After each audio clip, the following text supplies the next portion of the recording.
La historia está llena de pandemias.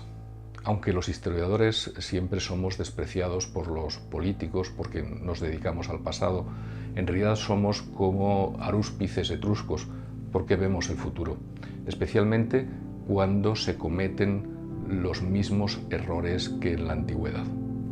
Eutropio decía que la peste surge cuando las preocupaciones y la desesperanza son mayores. Lo decía para referirse a la peste antonina, una peste en el Imperio Romano que duró desde el 165 hasta el 180 de nuestra era, una enfermedad que, como es frecuente, vino del extranjero.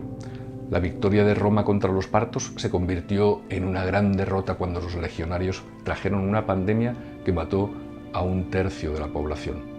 En Roma morían 2000 personas diarias porque su población era muy grande y además recibía viajeros de todas partes del mundo, porque era un mundo conectado por las vías romanas y por eficientes puertos.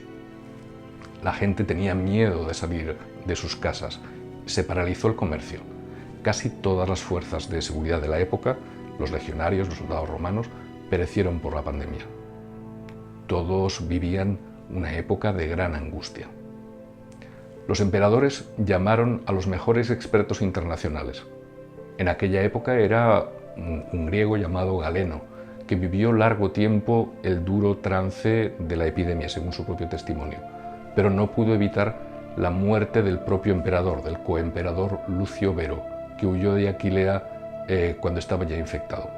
Seguro que habría tenido más oportunidades de sobrevivir con los cuidados médicos de Galeno que huyendo de la enfermedad que ya llevaba consigo.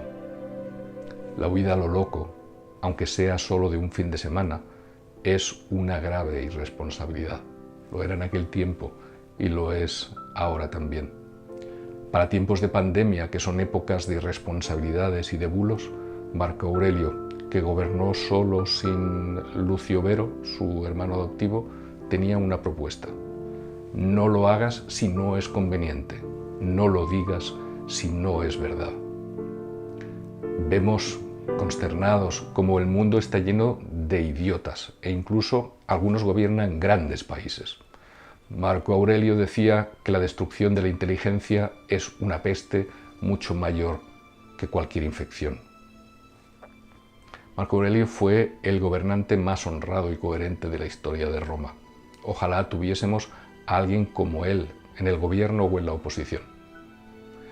Tenía la idea de una constitución basada en la igualdad ante la ley, regida por la equidad y la libertad de expresión igual para todos. Es una cita exacta. Como la gente de aquel tiempo no conocía soluciones médicas, recurrió a la magia y a los milagros. Muchos escribían en salmos en los dinteles de sus puertas como si los virus supiesen leer, pero con esa falsa esperanza de seguridad perecían. Se agotó el tesoro público, porque los gastos eran enormes, los gastos médicos, y el emperador Marco Aurelio hizo lo que hacen los políticos que merecen serlo.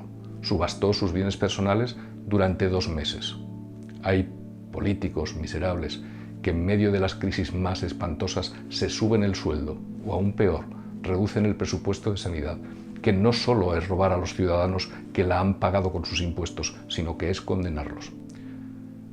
Si alguna vez veis eso, por favor, votad a otros, a quien sea. Marco Aurelio, que trabajaba seriamente por su pueblo, reorganizó los servicios públicos, impulsó reformas legislativas en favor de las personas en riesgo, incluidas las mujeres, los niños o los esclavos. Haced una traducción a nuestros días. La enfermedad volvió a estallar 9 años más tarde. Murió la mujer de Marco Aurelio, 8 de sus 13 hijos. Marco Aurelio también murió por la peste tras 7 días de penosa enfermedad. En su agonía pronunció estas palabras: no lloréis por mí, pensad en la pestilencia y en la muerte de tantos otros. El mundo antiguo nunca volvió a ser igual después de la pandemia. ¿Tú cómo quieres que sea el mundo que amanecerá cuando esta epidemia mundial termine? Va a depender de cómo quieres ser tú. Marco Aurelio propone un primer paso. Él dice literalmente, amóldate a las cosas que te han tocado en suerte y a las personas con las que te han tocado en suerte vivir, ámalas, pero de verdad.